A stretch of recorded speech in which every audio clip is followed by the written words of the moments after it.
Good evening, everyone. I will now call the June 10th, 2025 Bermuda Run Town Council meeting to order. As a reminder for everyone, please silence your phones. Thank you. Do want to recognize we have a quorum. We have a full house. Thank you, Council. If you're able, please stand and join me for the Pledge of Allegiance.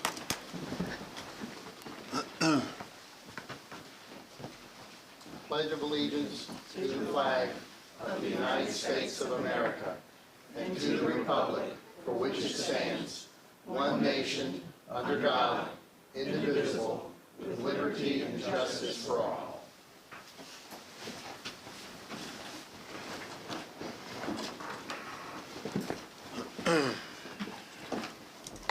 It is the intent of the Town Council to make solemn the proceedings of this meeting and the business brought before the governing board, to offer the opportunity for a reflective moment of silence. Please join me in a moment of silence.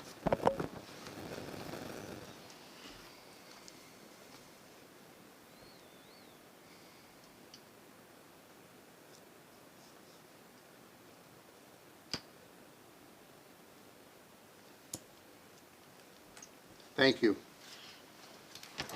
Town of Bermuda Run Code of Ethics Statement. Mr. Williams. Thank you, Mr. Mayor. Good evening, Council. Pursuant to North Carolina General Statutes 168-86 and 160D-109 and the Town of Bermuda Run Code of Ethics Policy adopted November 9th, 2010, and further endorsed on August 9th, 2022, I would ask each of you before you adopt the agenda if there's any actual, potential, or perceived conflicts of interest with respect to any matter on the proposed agenda which will come before the Town Council for a vote at this meeting tonight. If so, please speak up and let the Council know this time before the agenda is adopted. Thank you, Mr. Mayor. Thank you, Mr. Williams. Agenda item number 5, adoption of the agenda. I would like to go ahead and propose a minor change to the agenda by moving item number 13, the mayor comments, followed by the council comments, to occur before item 12, closed session. Council's had an opportunity to review the agenda. Any additional modifications, or do we have a motion? Motion to approve. Second. Show of hands. 5-0. Thank you, Council.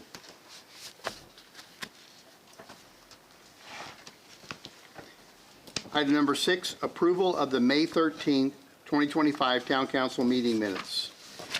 Pardon me. Council's had an opportunity to review. Do we have any revisions, or do we have a motion?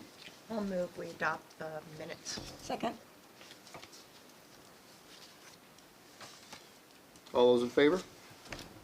5-0. Thank you, Council.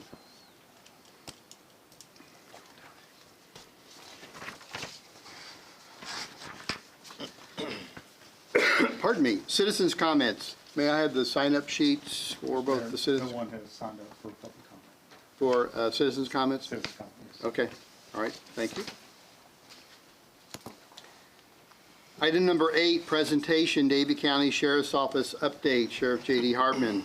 So once a year, we invite Sheriff Hartman to join us to provide an update from his office on the various law enforcement activities and related data regarding the town.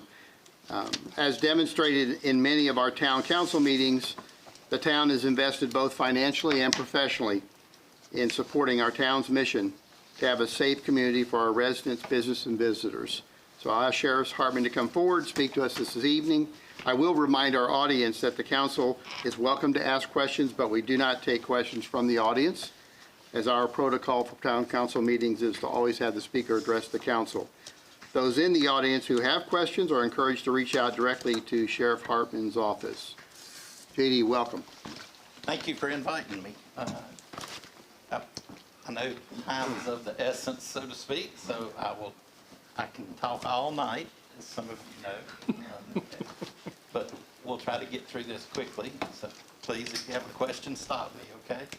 The first thing I wanted to talk about is at the end of 2024, in the last quarter, we made an adjustment to our zones for Bermuda Run. Prior to 2025, the zones for Bermuda Run, or Bermuda Run was included in a larger zone. And we decided to assign 3 zones to the city which gives me the ability, or us the ability, to look at each section of the city instead of just as one big city, okay? So that's what you see here. I just wanted to show you that on the map. The new zones will be 2 ABR, which you see in blue. That's that section of the city. 1 ABR, which is across the interstate. And then the little section in green, there's a lower section down there. That'll be 2D ABR. So all those things across from the intersection there, that section will be 2 ADR. So you'll see that in a little bit in reports. And I just wanted to make you or fix it where you can understand that, okay? Yes, sir. So looking at it for a reference point, the gray lines are the highways? Is that what that is? Okay.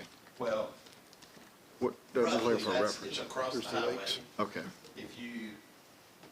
It's across 158, so Okay. to speak.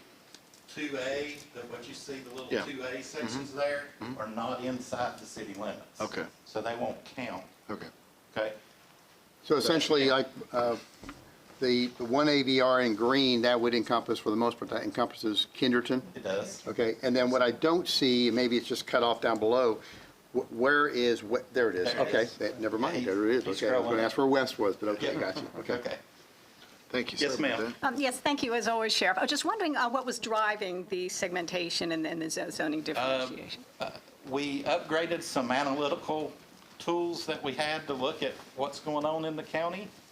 The prior system looked at the city of Bermuda Run through a GIS system, Okay, while the rest of the county was divided into multiple zones. When we did that years and years ago, Bermuda Run was just divided. It was encompassed into 2 zones, which would have been 2F and 1A.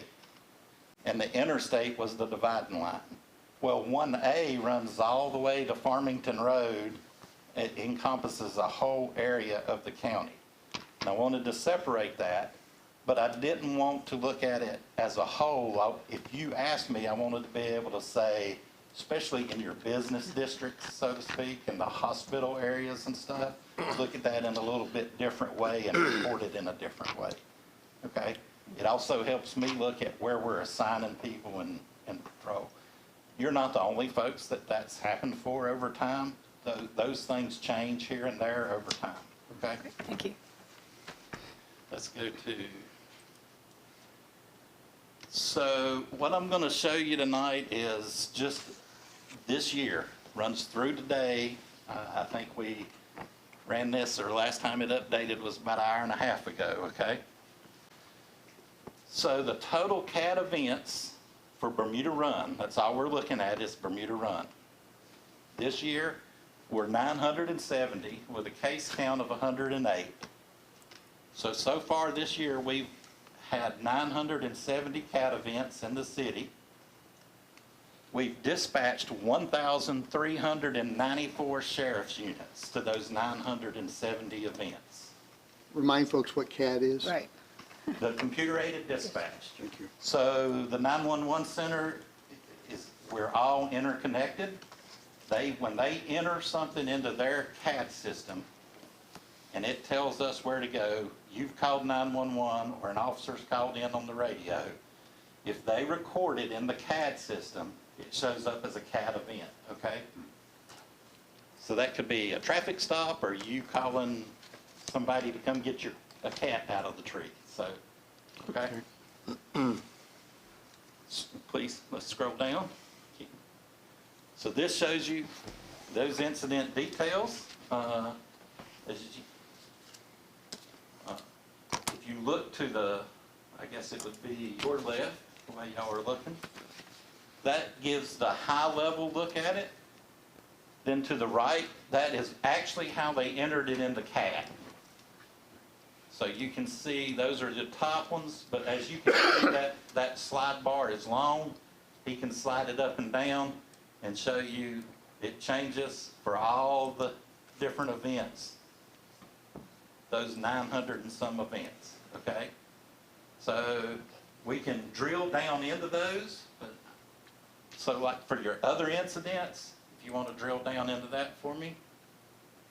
That would change over here, so you can see what those other incidents are listed as, where they actually were entered into the CAD.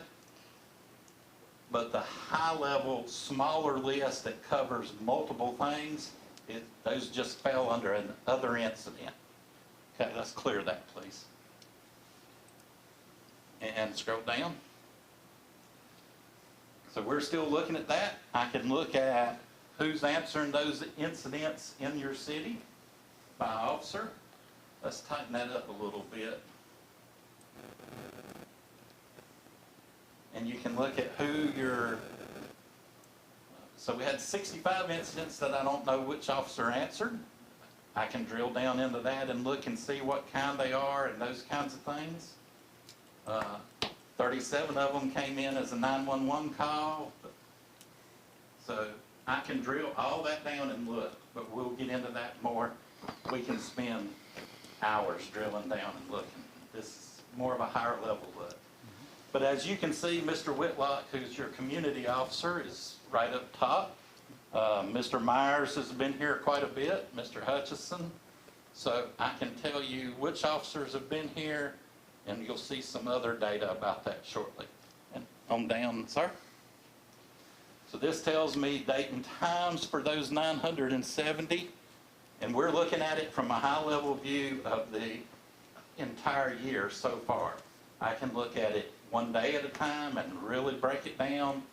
Our average when we're doing this to look at where we're assigning people and how we're working across the county and in Bermuda Run is we look at 7 days at a time and compare weeks to weeks, okay?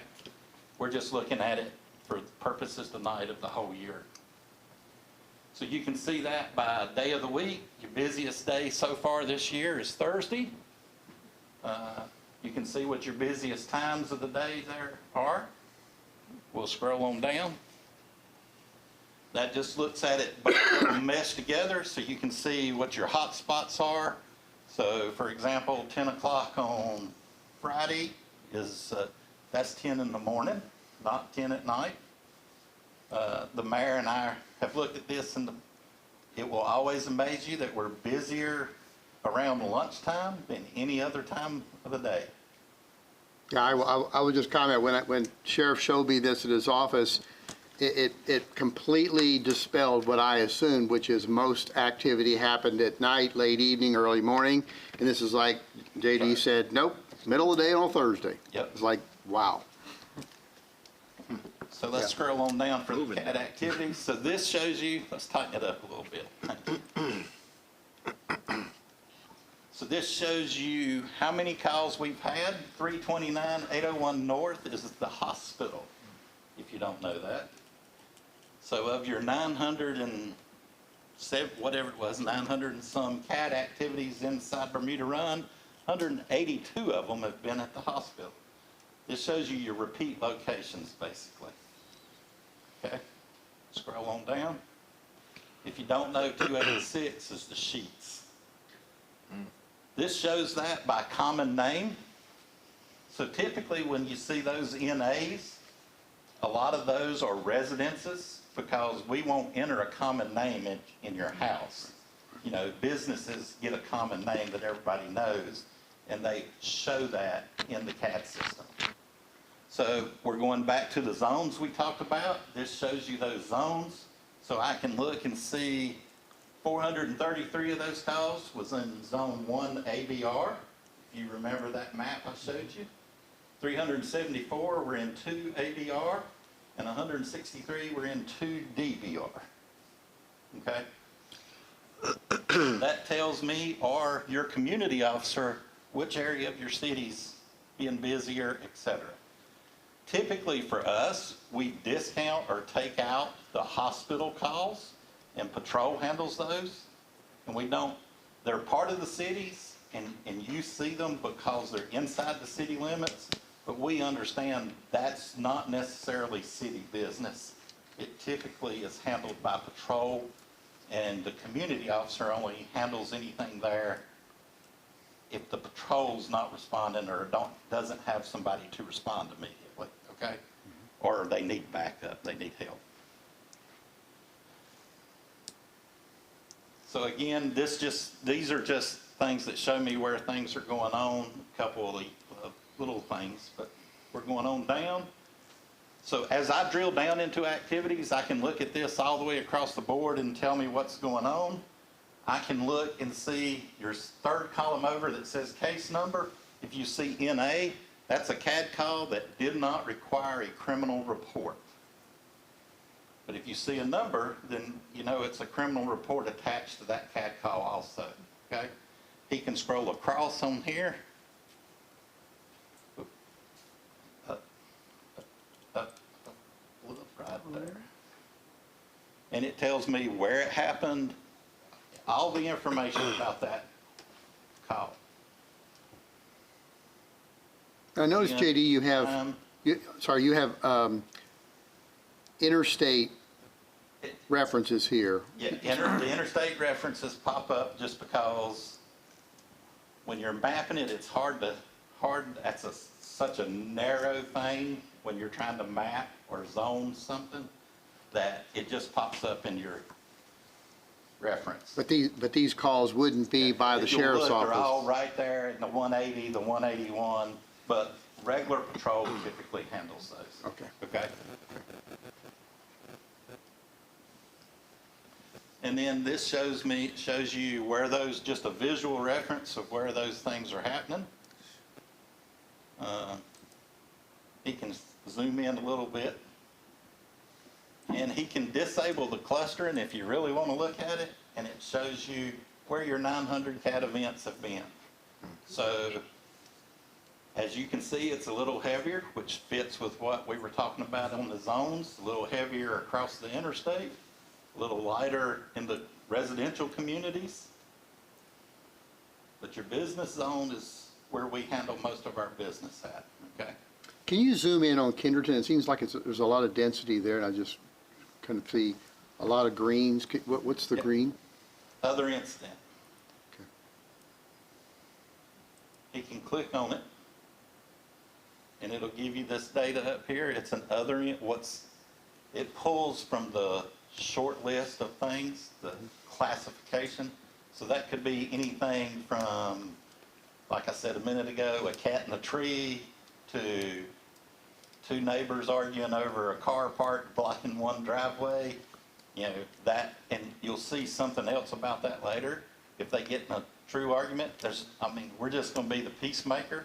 If we end up doing a report, the officer ends up doing a report for some other reason, that would be either closed, unresolved, if they never made peace, or those kinds of things.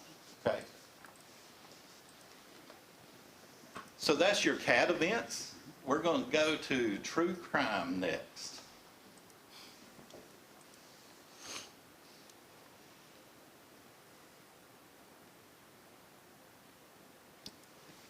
Can you open that back? Open your menu back just for a minute? Just so you can see, just for reference, I can do this in any city. I can do it in the county without cities. I can look at it, the county as a whole, or we can look at it for, let me introduce Captain Matthew Pennington. He's the captain over my patrol division. Your community resource officer works for him. This is his supervisor. So he looks at it like, what are all his squads doing? So he has that ability to look at it just per squad and what his squads are doing, or his resource officers, et cetera. So- Even the SROs in the school. So if there's an individual that's stopped on 158 or on 801, typically are stopped by the state. But what I've noticed, it seems like they tend to camp out on the major highways there. Would that be a part of this, or is that not included in it's a this? part of it. It is included. Okay, so regardless of what agency's doing it, Well, it's still. no. If you're talking about highway patrol. Highway no, patrol. This is only counting what the sheriff's Oh, office okay, does. okay. I'm sorry, I Yeah, misunderstood. okay. Okay, let's close that so they have a better view. So this is actually looking at actual crimes. So we had a case count or a report count of 119. On those 119 reports, there were 157 crimes so far this year in Bermuda Run. That involved 265 people that were referenced in those reports and 33 different vehicles.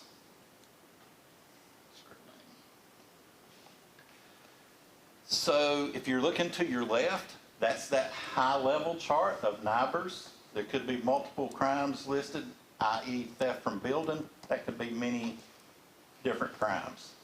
The center shows me what these crimes were dispatched as, what we just looked at, your CAD calls. This tells me, for instance, you may call 911 and say that something's happening, and they put it in the CAD system as what you told them. But when we get there, it's actually a different crime. So this helps me figure out how all that transpired, okay? And then to the right is what the actual crime or charge would be under North Carolina law. Let's tighten up a little bit on that. So far this year, your number one crime is larceny, misdemeanor larceny. I happen to just know that, but, and we can drill down and look at that more if we need to. But on the left-hand side of the previous screen, a fair number of those beyond the hospital were businesses. So it sort of Yes. ties the two together, right? So a misdemeanor larceny, if somebody steals gas at the gas station, that's going to qualify as a misdemeanor larceny. Also, if somebody walks in your garage and steals your ski set or your golf clubs, that's going to be a misdemeanor. Well, depending on how much you paid for your golf clubs, it might be a felony larceny. Might be a list. And I forgot to tell y'all, there's some papers here that is some data, if you want to like to pass them out on some stuff that you can follow along with, and we talk about it in a minute if we have enough time. Okay, let's scroll down a little bit more. So this tells me in those crimes, weapons that were involved, personal weapons, none, firearms. As you can see, the majority of your crimes in the city have no weapons involved. This tells me what the people that are in the reports are. 73 were victims, some 49 were offenders, complainants, etc. So I can look at that and tell what's going on, okay? Of those cases, 119, this tells me what their status is right now. 23 of them were closed by arrest. 2 of them have been juveniles, which technically counts as closed by arrest, but we can't arrest juveniles. 1, there's a pending warrant, so it'll be closed by arrest when we locate the person. 19 have been closed as resolved. 4 as unfounded. That means the crime actually didn't occur. We've closed 37 of them as unresolved. We talked about that a second ago. That could be several different types of things.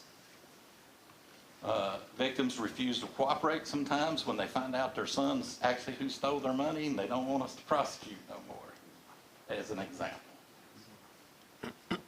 We forwarded 3 to other agencies because they actually would be in those agencies' jurisdictions, although the report started here. Okay. 2 are inactive. That means we've pretty much exhausted all the leads.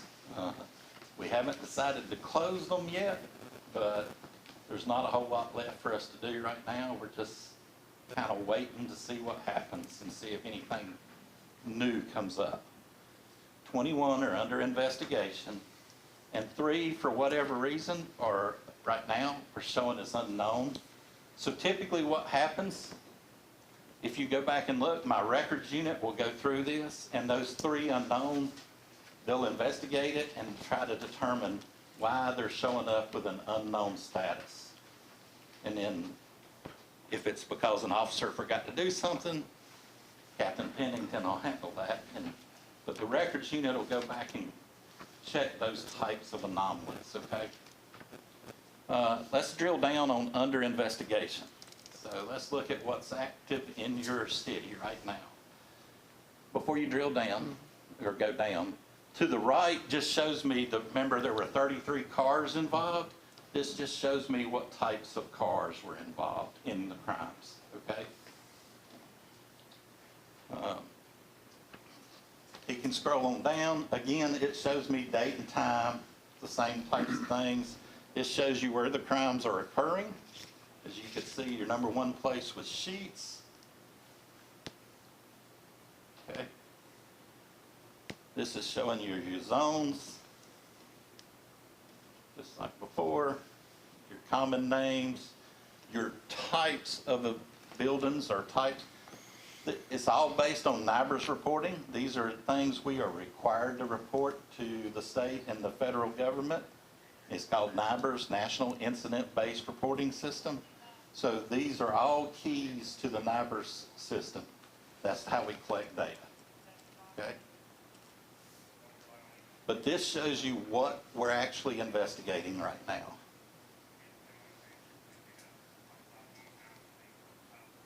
So as you can see, there's 2 pages of it.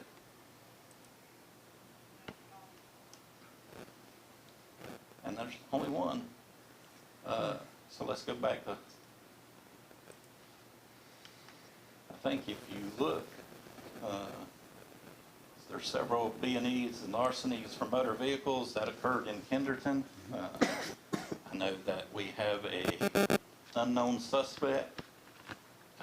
We have him. We know he used a credit card in Greensboro. We have a possible vehicle that was there that's listed at an address in Greensboro, but I don't quite have enough to charge anybody yet. They're still working on it, okay? Something you pointed out, if you could scroll a little higher, that when we met, and you may touch on this later, but when people get focused on incidents, they sometimes look at the green, right, and count the columns.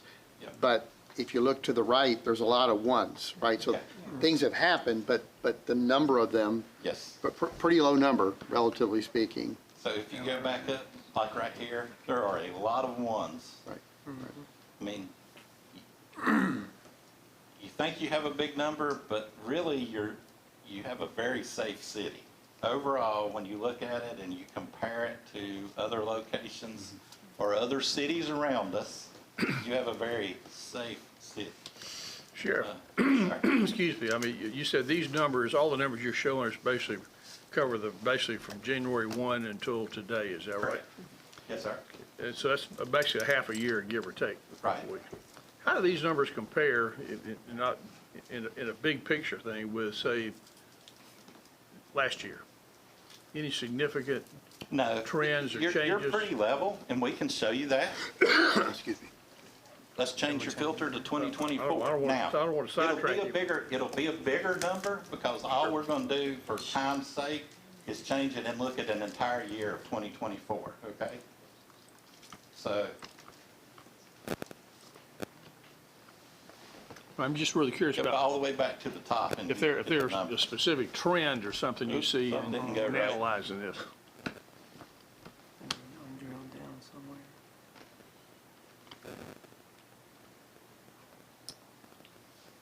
We were looking at under investigation. Right.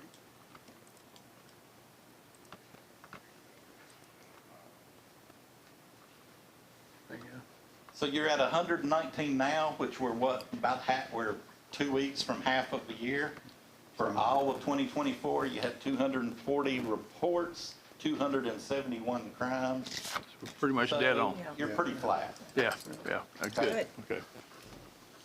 I'll give you and I don't remember off the top of my head how many B&Es to vehicles y'all had in Kenderton, but I actually looked at it across the whole county so far this year. We've had 43 break-ins to cars. So that occurs not just here in yours, it occurs. And that's another point that we make, or that I have, that is a regular thing that occurs for us. We have probably 2 or 3 times a year, groups come typically from Winston-Salem or Greensboro. And it's not just us, they'll hit us and Yadkin and Stokes and Surrey, because they'll get together, they run out to an outlying county, go through a neighborhood and break in as many cars as they can, and then they run back. And the pattern for Kenderton fits that same pattern that we've had probably for the last 10 years. It's just trying to identify them. Sometimes if they make more than one trip, that helps us catch. Sooner or later though, like in Kenderton, we know they used somebody's card. We know where they used it. We've got video. So I got a picture of him. We just haven't been able, or a picture of one of them. We haven't been able to identify him yet. So if they break into, like, let's use Kennerton, if they break into 10 vehicles? Yeah. Is that count as 10 or 1? That counts as 10 break-ins. Okay. Okay. So does that answer? Okay. So I didn't mean to sidetrack you too much, No, but I was just, you I was didn't. curious That's about why we're trends. here. And this system that we use now, it makes it just that much easier for me to look at that when you ask me a question. It's impressive, yeah. Where, you know, 10 years ago, it took me 2 days to figure that out for you. I think some of you that's been on the board for a while, when I first came to see y'all, you can tell them we bring reams of paper that we had printed for y'all to look at, so. Let's go back all the way down. We're back in 2025. Just for a visual reference, we'll look at the map.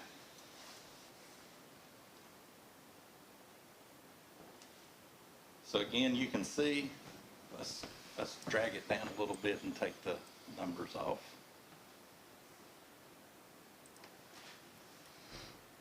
Disabled, there you go.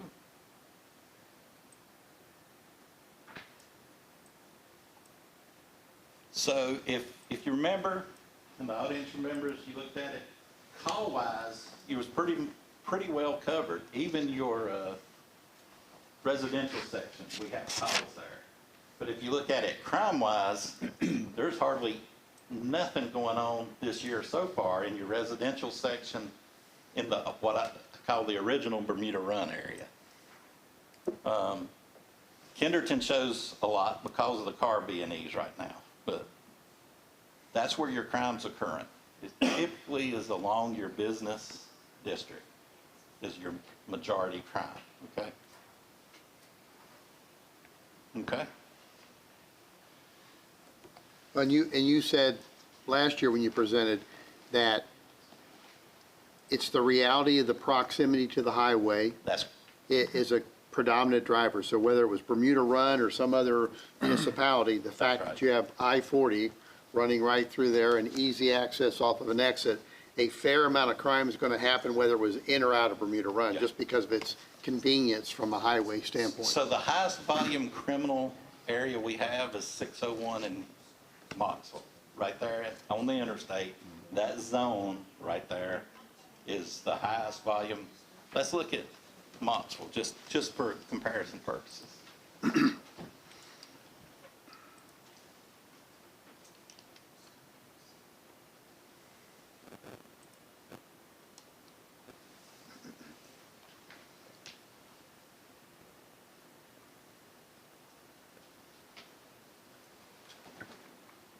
Well, there we go.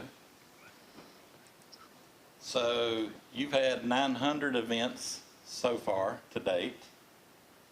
Moxville's had 3,300, and we've dispatched 5,373 sheriff's units in the city of Moxville.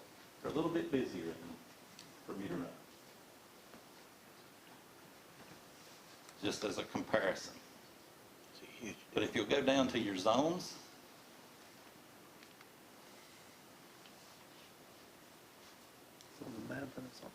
no, go back up. I should show you your zones.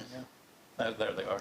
6D Mock is that section we were talking about of 601 right there at the interstate.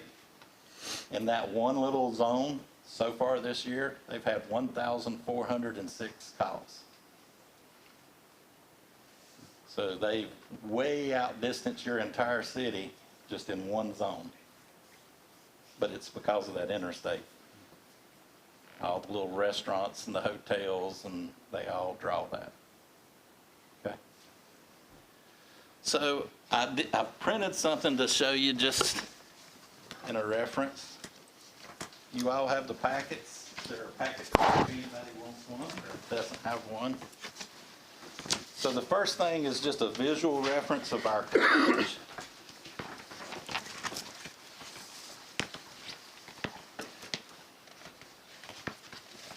In the city.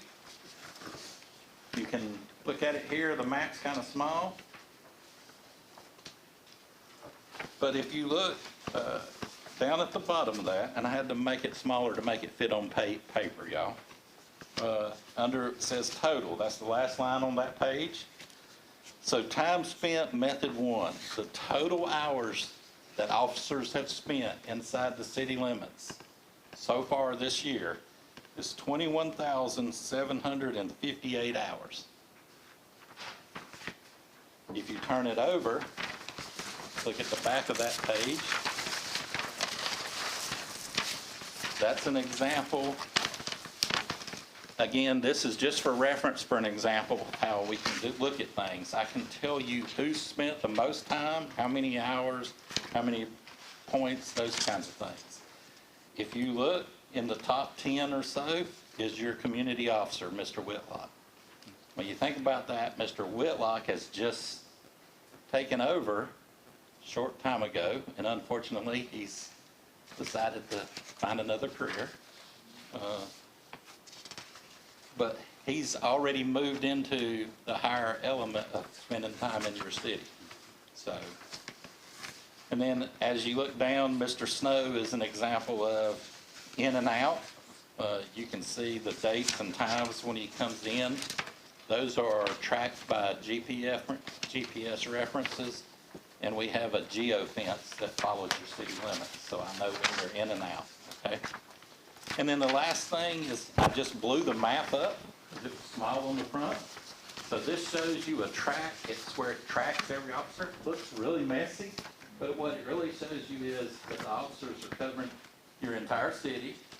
They're constantly in and out and patrolling through the city. And I would be really worried if there was a blank area where you could read the street name and stuff, because that would tell me nobody's been there. So we use that to check on y'all, okay?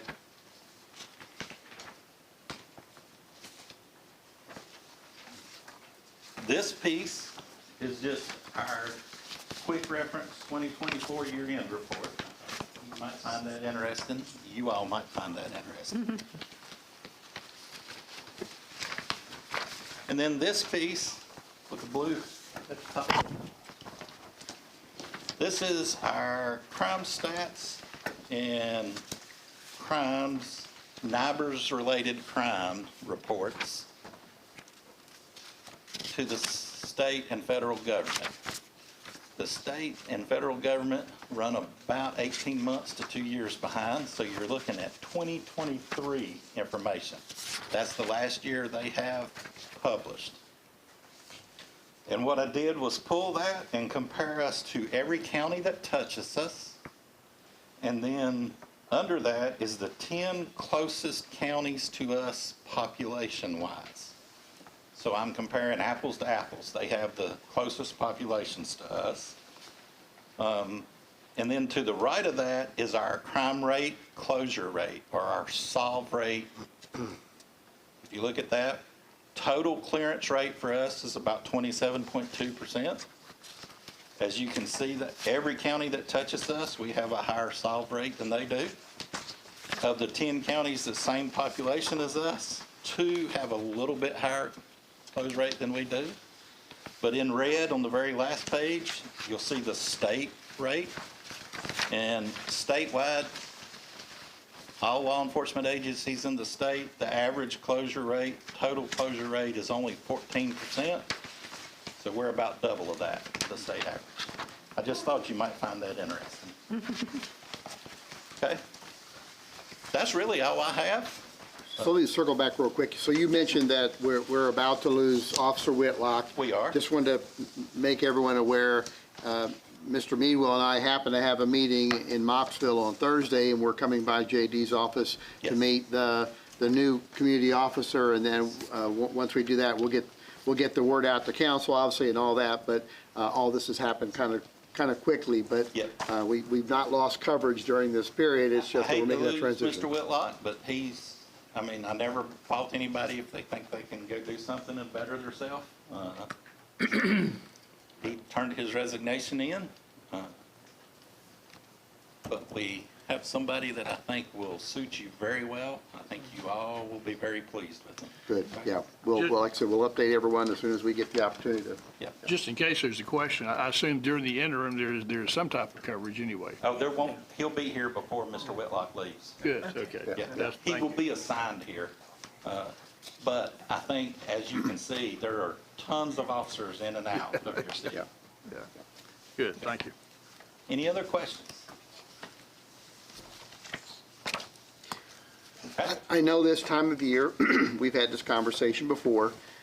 This time of year, we have youngsters that are out of school. Yes. And youngsters that go by some of our homes on golf carts that are, I'll just say, under 16, some of them by a lot. Yes. Some of them are barely reaching the pedals.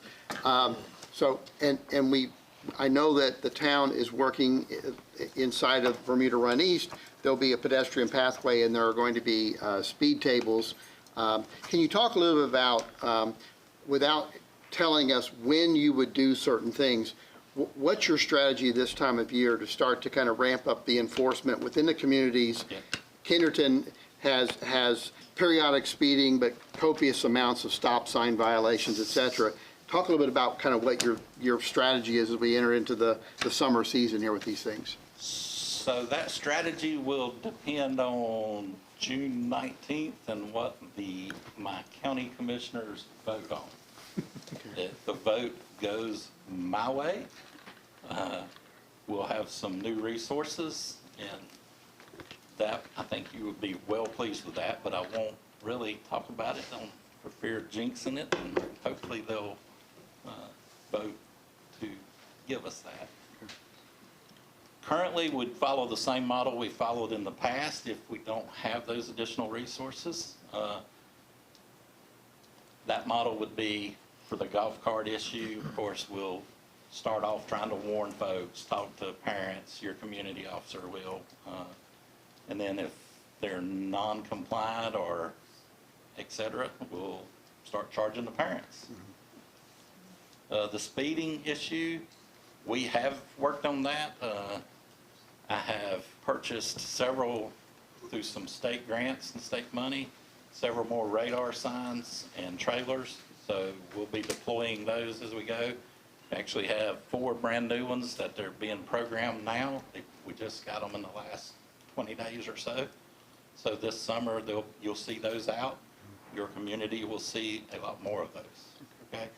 And then as time goes, as the community officer identifies these problems, they'll work it, or they'll request Captain Pennington to assign people to work it, okay? Thank you. Yes, sir. Other questions for Sheriff Hartman? Thank you. Yes, ma'am. Appreciate Thank everything you you for do. having us. Thank you very much for all you do.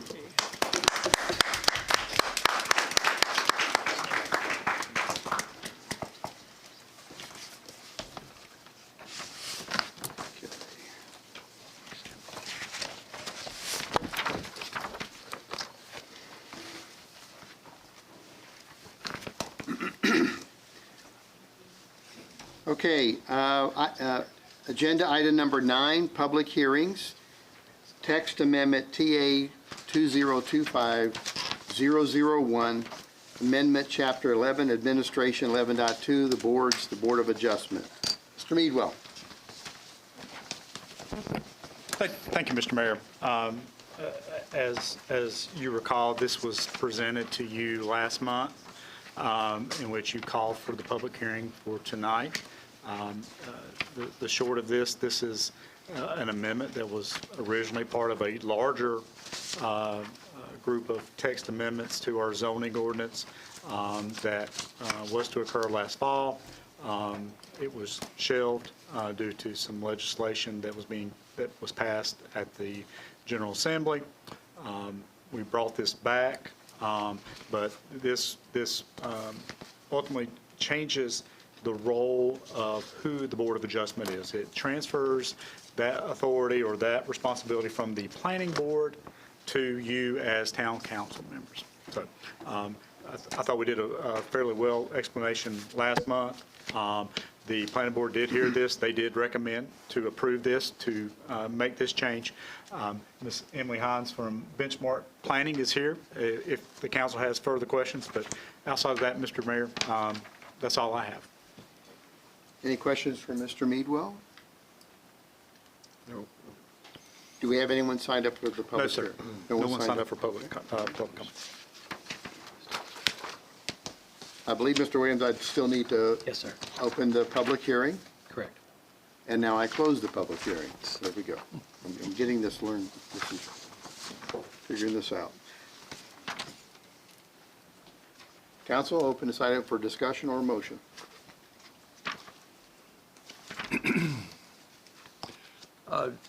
If I may, a question for Mr. Williams, just a basic question. This would not in any way change the function or the responsibility of the Board of Adjustment, I take it. This Correct. still follows the same statutory structure, the quasi-judicial Absolutely. Yes, sir. operation of the That's Board of correct. Adjustment. That's correct. Okay, thank you. That's the only question. I just wanted to confirm that. Thank you. With that being said, I'll move that we adopt the text amendment. I'll second it. All those in favor, show of hands. 5-0. Thank you, council. Pardon me.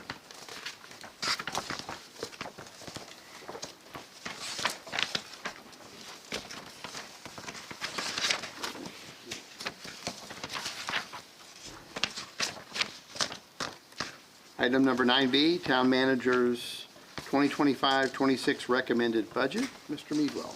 Thank you, Mr. Mayor. If you recall, last month, I presented the fiscal year 25-26 budget to you as a proposed budget. As part of that presentation to you, I indicated that we would go back, spend that following week meeting with you individually to discuss what issues you may have with that budget. So I am pleased that before you tonight is a recommended budget, and in that the general fund is balanced at $3,001,400. The gate operations and maintenance fund is balanced at $1,038,750. This is a slight change from what was presented at the time of the presentation to you. We were still waiting for responses back for the RFQ that we had presented out. I'm pleased to announce that we've had 3 vendors submit bids on this, 3 on the all-inclusive model, 2 on the just staffing model. So with that, within this balanced budget, this does correlate to a gate fee of right at $825 per year for this service fee. That's down from what was proposed at $856. What this will allow is still the ability to, as we go through this negotiation and choosing a contractor for these services, if we're able to negotiate that rate down, we will apply that, any savings that we have, to next year's gate fund. But as we talked about last month, it was imperative that we have to have an amount to be able to send to the tax office, so that this can be included in those tax bills for this service fee for those residents. So with that, we were pleased that we were able to reduce that down, but it still gives us the flexibility to start that process in that. And to just let you know, we'll probably start with the all-inclusive model first, since we had 3 bids for that. So that will be the structure first, is to try to go through that operation first. And then if we're not successful in negotiating that, then by all means, we'll have to turn to the staffing.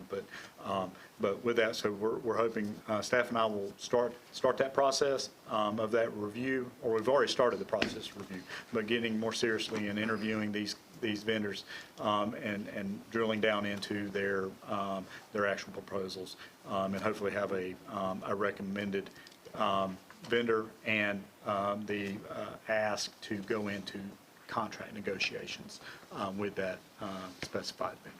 So. The message to the council and to the community is it's your expectation that you're going to focus your energies on the all-in model because, frankly, you have 3 different vendors already in play there. That is correct. So, That is correct. okay. The 825 is the all-inclusive model? The Yes, sir. 825 Yes, is sir. all-inclusive? Yes, sir. So just for reference, so it was we originally talked about 855, 86, so it's less now? It is, sir. But compared to where we are in 24, it's, It is slightly what was it, increased. 24, 507? 567. 567. Yeah, yeah. That's Okay. right, 567. Yeah.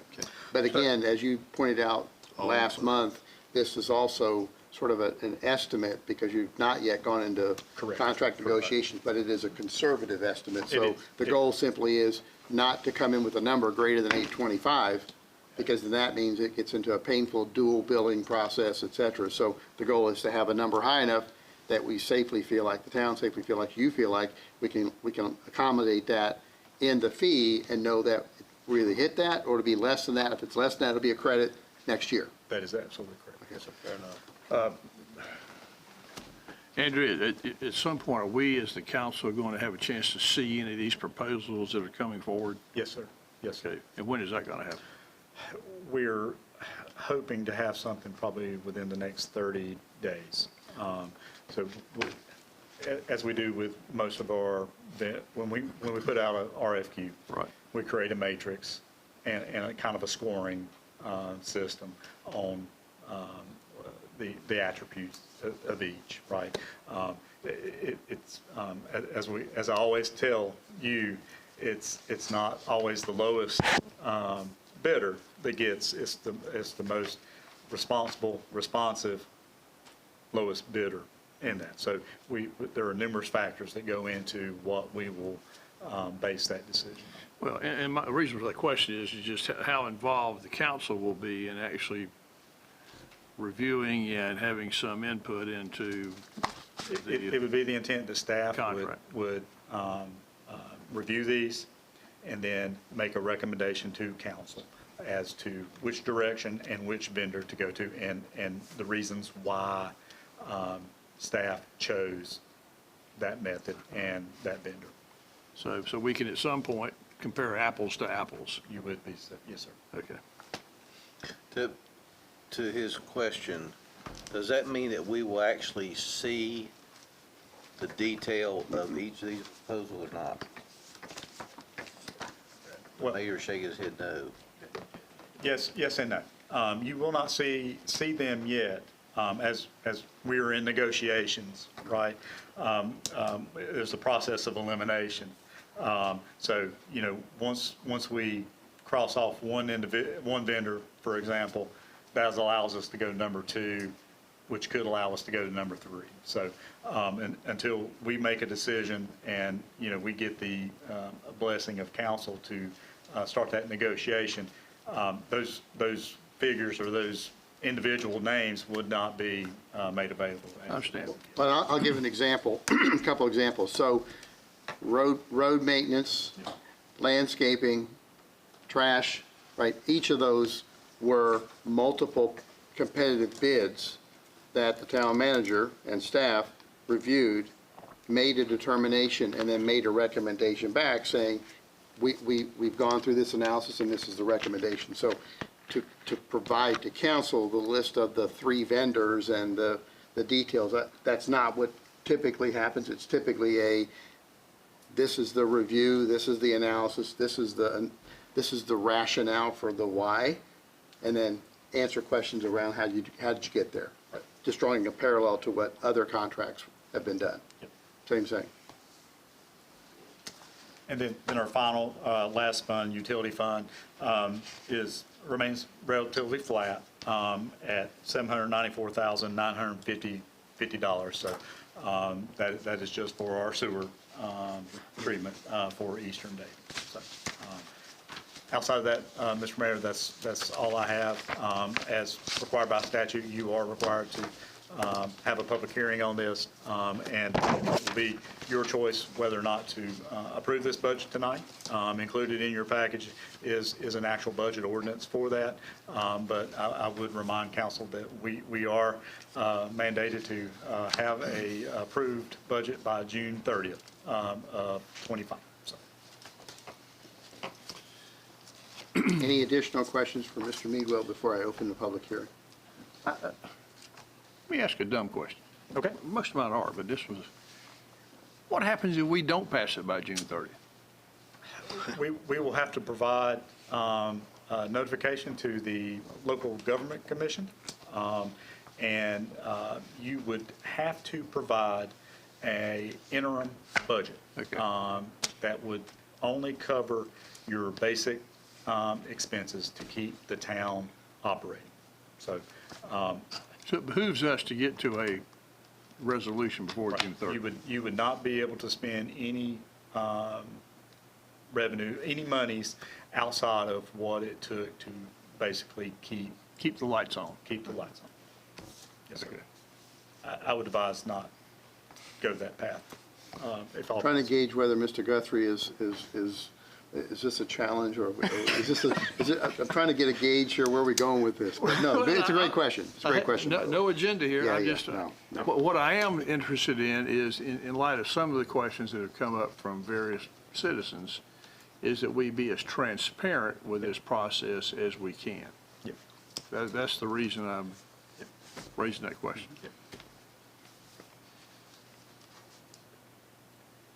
Absolutely. Do we have anyone signed up for a public hearing?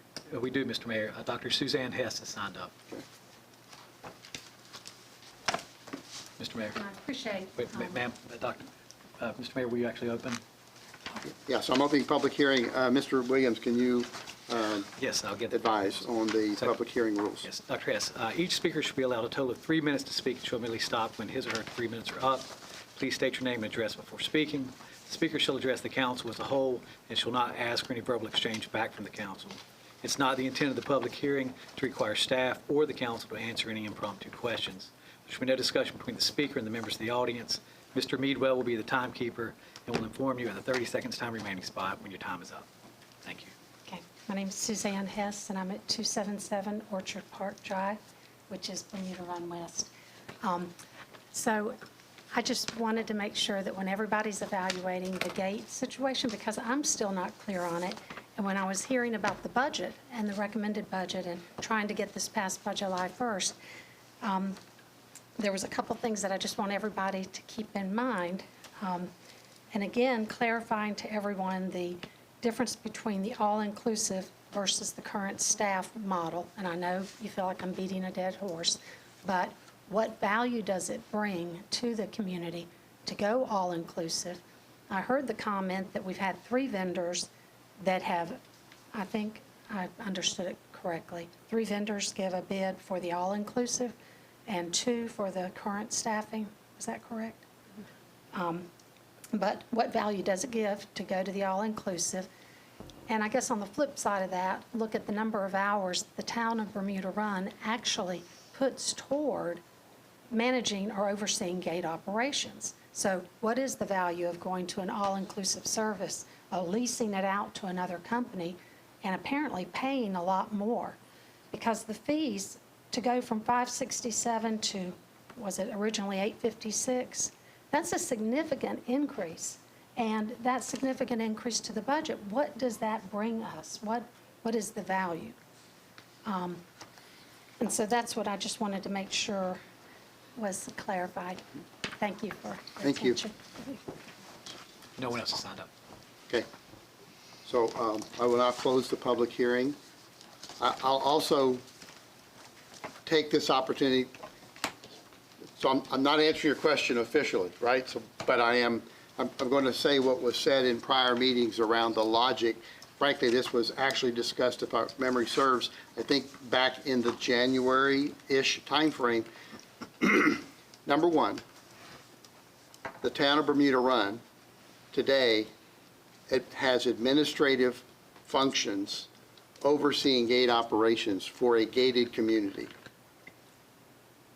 No other municipality, maybe one, in the state of North Carolina has the municipality managing gate operations for a gated community when you have other communities that do not have gates.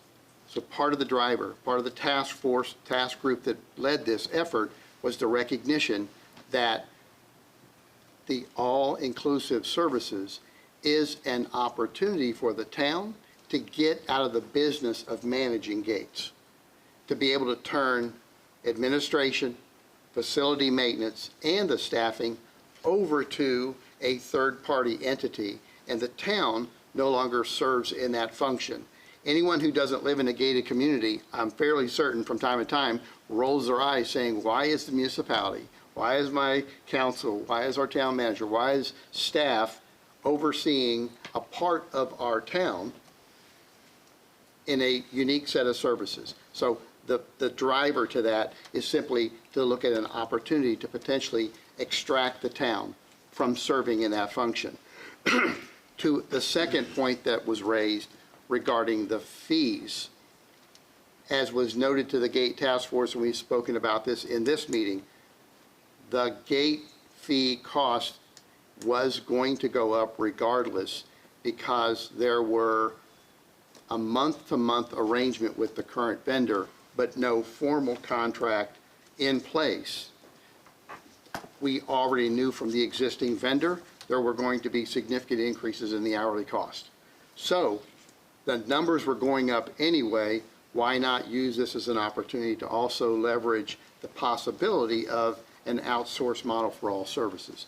That's the Cliff Notes version, but I will tell you, happy to meet with anyone to discuss this further, as well as Andrew to do that as well. But this is very thoughtful in the approach of what we're trying to accomplish in moving, if we can, the town out of the business of managing gates and manage the fact that there are inflationary pressures on the hourly rates that are going to cause those numbers to go up. They've been going up. They were 3.5, 4 years ago, they were $420, $560. So what else isn't going up, right? So a little context there for information purposes. So just to be clear, I didn't answer your question, though. So, okay. Any other questions, any discussion before I seek a motion on the budget? You have to close it. I already did. You did. Yeah.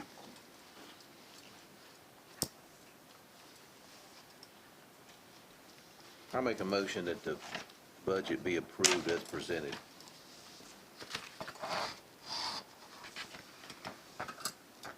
Second.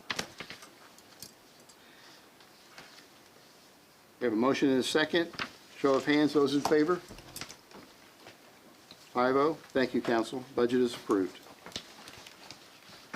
Rod, you can breathe a sigh of relief now. Well, there are other fish to fry. All right, well, thank you for that. This is an extremely important part of the town governance, is approving this annual budget. Moving on to item 10, town council action items. Proposed 2025-26 town audit contracts. Mr. Meadwell. Thank you, Mr. Mayor. Before you tonight, you have audit contracts from Tony Brewer, CPA. Maybe you recall Tony coming each year, mostly sometime in November, 1st of December, just to tell us how our finances are doing. And actually, Mr. Brewer has already started our audit process.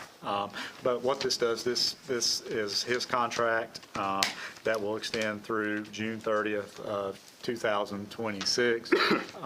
If you see, this is a little bit different than last year's contract, in that the audit fee is not to exceed $12,500. That is because we have to include this elusive HUD community project fund grant that we have not yet received those funds with. So that extra element, if we were to receive those funds, that does require a higher level of auditing for the federal government. So with that, Mr. Mayor, I would request that this contract be approved for Mr. Tony Brewer, CPA. Any questions for Mr. Meadwell? Or a motion? I make a motion for approval. I'll second. Motion first, Schaefer. All those in favor, show of hands. 5-0, thank you, council. Item 10B, Resolution 2025-05, on-call engineering services. Thank you, Mr. Mayor. If council recalls, 2 years ago, we had a similar request, which council approved, in which we had 3 various engineers approved for our on-call services. If you also recall in that, there was kind of a sunset date. We went for the 23-24 and then the 24-25 fiscal year for those services. So this first resolution for on-call engineering services is for SBT engineering. It's going to be for more of just general type engineering services for the town. As you recall, Mr. John Gray Engineering did a lot of that for the town. Now, that's not to say that that SBT would not do some of these other engineering service calls, but we want them to focus on these more smaller type engineering type service. Now, I will let council know that we are in the process of putting out an RFQ for transportation services for engineering. So that will be a request for at least a 3-year window for engineering services. And part of that is that because we're receiving these grants from the state of North Carolina and for our Blue Heron Trail and the 801 sidewalk projects, we just cannot use on-call engineering for that. So it has to be a more stringent process to be able to get that. So that the transportation part will be taken care of with this next RFQ, and then we'll look at what we need to do for utilities. Currently, we have Hazen and Sawyer that's doing our sewer and or water, stormwater type stuff. So we'll look at whether or not they want to extend that approval as well. So, but for this, what's before you tonight is just these general engineering services with SBT. Thank you. Any questions for Mr. Meadwell? If I might, and I'm being a nitpicker. In the third paragraph of the resolution, they're referred to as STV engineering, and immediately following that, they're referred to as SVT. So I assume that's just a typo. It is a typo. It's Thank you. SBT. Yes, Just want to make sure I had the name right. we'll get that correct. Thank you. Before it becomes part of the public record.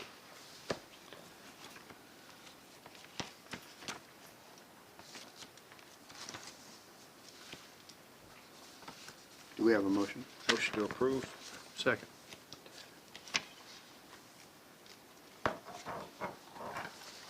Those in favor, show of hands.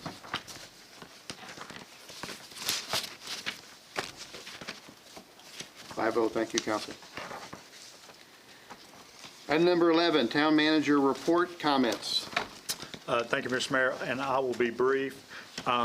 Just a couple of things. If council recalls, I think this was at your April agenda meeting.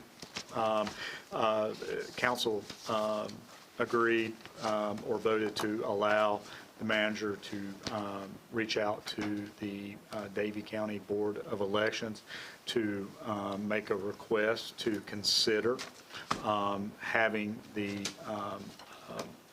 general election moved to Bermuda Run Town Hall. So the Hillsdale precinct to be moved here to be held here at Bermuda Run Town Hall. If you recall, early voting occurs here already for the county. But we'll let you know that we've received word that the Board of Elections did approve that request, and they have started the notification process for Hillsdale Baptist Church to let them know that there will be a change in the precinct voting location, and that the Board of Elections will start at some point before the general election, probably sometime in July, I believe, is what was indicated, to let those residents know, citizens know, where their voting location would be. So that is the responsibility of the Board of Elections to let them know where the change of voting precinct is. So,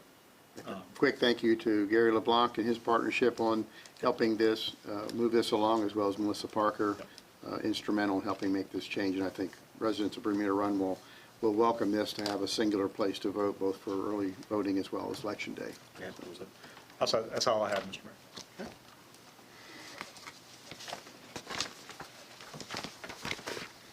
I'll say I'll be brief, but I rarely am, so I'll avoid the awkwardness.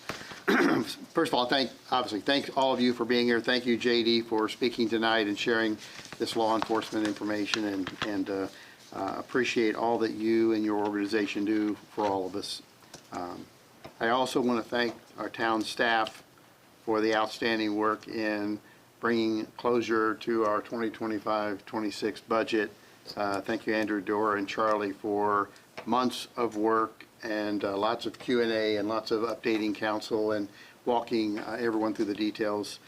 It's probably one of the most important things we do as a municipality, and without your help, it just wouldn't have happened. So thank you again for that. Reminder, pardon me, this Friday, June 13th, Friday 13th, can't pick a better day, Food Truck Friday. So it'll be our first Food Truck Friday of the year. We have food trucks, vendors, music, kids' activities. The event runs from 4 to 9. Music is from, I believe, 5 till 8, if I remember correctly. The music from the gardeners. So if you can, please come out and join us. I'll be there. And looking forward to a fun time for our first event on the green. So looking forward to that. Also on Saturday, June 28th, on our town green, we have Food and Brews Festival. So look for more information on our town website. Cindy does a great job of posting all that information out there.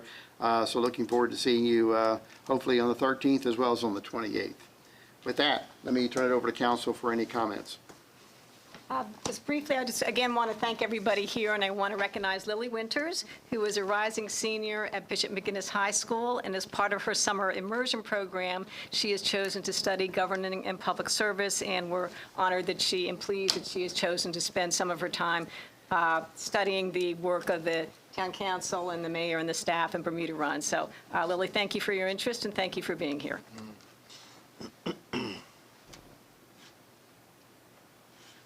Okay. Yeah, go ahead. Also, I want to thank the staff and the mayor for getting this budget together. It's been a tremendous amount of work, and you all deserve a lot of credit for pulling these numbers together. Suzanne, thank you for speaking tonight. Appreciate it. Sheriff Hartman did a great job, as always. And Mr. Genoway, thank you for meeting with Ms. Lamons. I know she reached out to you. And the first beautification project on the Blue Heron Trail will start the 17th of this month. The Garden Club has taken on the Pollinator Gardens, and it will be at the trailhead at Kinderton Village and the tunnel. So it should be a beautiful project when it's finished. And these ladies have worked hard to produce a very, very thoughtful garden. If you feel like you want to dig in the dirt with them, I'm sure that they'd love a few more hands. So take a walk on the Blue Heron Trail, look at their work, and thank them when you have the opportunity. That's great. Thank you for sharing that. Okay, as we show on the agenda, agenda item now number 13, closed session. Mr. Williams. Thank you, Your Honor. Pardon me, Mr. Mayor. I got a promotion right here on the spot. I love It's been a it. long day.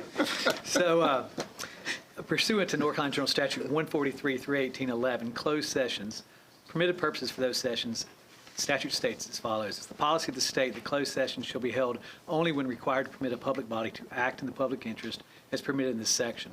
A public body may hold a closed session and exclude the public only when a closed session is required to, in this case, subparagraph 5, to establish or to instruct the public body staff or negotiating agents concerning the position to be taken by or on behalf of the public body in negotiating, 1, the price and other material terms of a contract or proposed contract for the acquisition of real property by purchase, option, exchange, or lease, or 2, the amount of compensation and other material terms of an employment contract or proposed employment contract.